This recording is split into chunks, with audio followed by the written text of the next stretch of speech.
नमस्कार, daily news Jharkhand में स्वागत है आपका। मैं हूं इम्तियाज अंसारी। प्रस्तुत है समाचार। बोकारो जिला ब्यूरो चीफ जेएम रंगीला की रिपोर्ट। सामुदायिक स्वास्थ्य केंद्र नावाडीह में आउटसोर्सिंग में हुई बहाली में भारी अनियमितता। देवानंद महतो निवर्तमान मुखिया, बलमारा पंचायत, नावाडीह, बोकारो, झारखंड। वैश्वीकरण, बाजारीकरण अर्थव्यवस्था की देन है। आउटसोर्सिंग नई औद्योगिक आर्थिक नीति का भारत सरकार के द्वारा अंगीकार कर उसका अनुपालन कर रही है। इसी के तहत आउटसोर्सिंग से अधिकांश विभागों के कार्य करवाए जा रहे हैं। इसी आउटसोर्सिंग के तहत बोकारो जिले के नावाडीह प्रखंड के स्वास्थ्य विभाग के अधीनस्थ सामुदायिक स्वास्थ्य केंद्र नावाडीह में एएनएम, झाड़ू कस सहित विभिन्न पदों में सिक्योरिटी सर्विस प्राइवेट लिमिटेड द्वारा नियुक्ति की गई है। आरोप है कि आउटसोर्सिंग के तहत की गई बहाली में भारी अनियमितता बरती गई है। पाली में हुई अनियमितता के विरुद्ध में भलमारा पंचायत के निवर्तमान मुखिया देव आनंद महतो के नेतृत्व में 4 सितंबर से अनिश्चितकालीन धरना कार्यक्रम चल रहा है। धरना में मुखिया संघ के नेता तथा भाजपा नेता सह चपरी पंचायत के मुखिया गौरी शंकर महतो ने भी शिरकत की। धरना के दूसरे दिन गिरिडीह के सांसद चंद्र प्रकाश चौधरी ने उपायुक्त बोकारो को पत्र लिखकर इस पर त्वरित कार्रवाई किए जाने की मांग की है। धरना में शामिल युवाओं, बेरोजगारों का आरोप है कि बहाली में दल विशेष को प्राथमिकता दी गई है, वहीं योग्यता को भी नजरअंदाज किया गया है।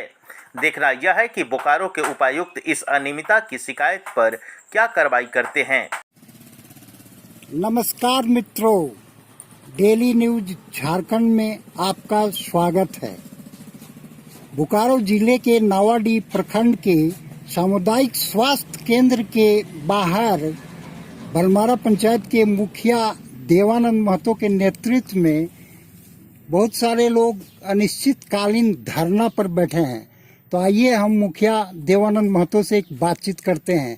तो मुखिया जी, आउटसोर्सिंग कंपनी जो है नई औद्योगिक आर्थिक नीति के कारण देश में आई है। आउटसोर्सिंग से बहुत सारे जगह काम हो रहे हैं, तो आखिर यहाँ क्या दिक्कत हुआ कि आप अनिश्चितकालीन धरना पे बैठ गए हैं? सबसे पहले तो आपको बहुत बहुत धन्यवाद। मैं बताना चाहूँगा कि जो हम लोग पूरे क्षेत्रवासी धरना में बैठे हैं इस आउटसोर्सिंग के विरुद्ध में, जिसमें कारण यही है कि यहाँ के इस अस्पताल के कर्मी और संवेदक के मिलीभगत से एक राजनीतिक दल के इशारे पर सिर्फ और सिर्फ उसी के दल के कार्यकर्ताओं के हितैषी परिवार वालों को ही रखा जा रहा है। अभी जितने भी बहाली अभी तक हुए हैं, सारे के सारे विशेष दल के कार्यकर्ता के परिवार ही हैं।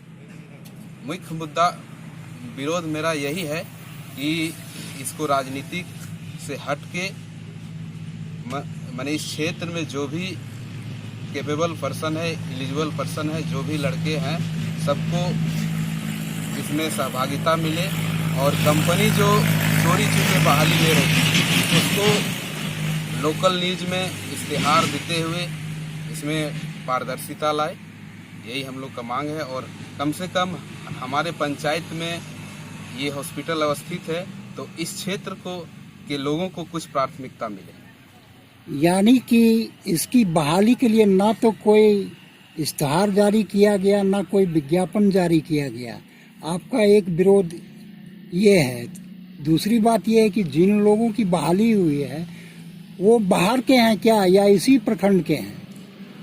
प्रखंड के तो इसी के हैं, लेकिन मैंने पूर्व में ही बोला कि इश्तेहार तो नहीं निकाला गया है। ये प्रोसेस जो भी अपना रहा है इलीगल है। लीगल वे में हम चाहते हैं कि लीगल प्रोसेस के तहत ये कंपनी जो मापदंड कंपनी का बोलता है उसके तहत बहाली लिया जाए।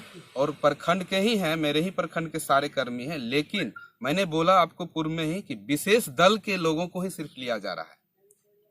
हाँ, तो मित्रों, आप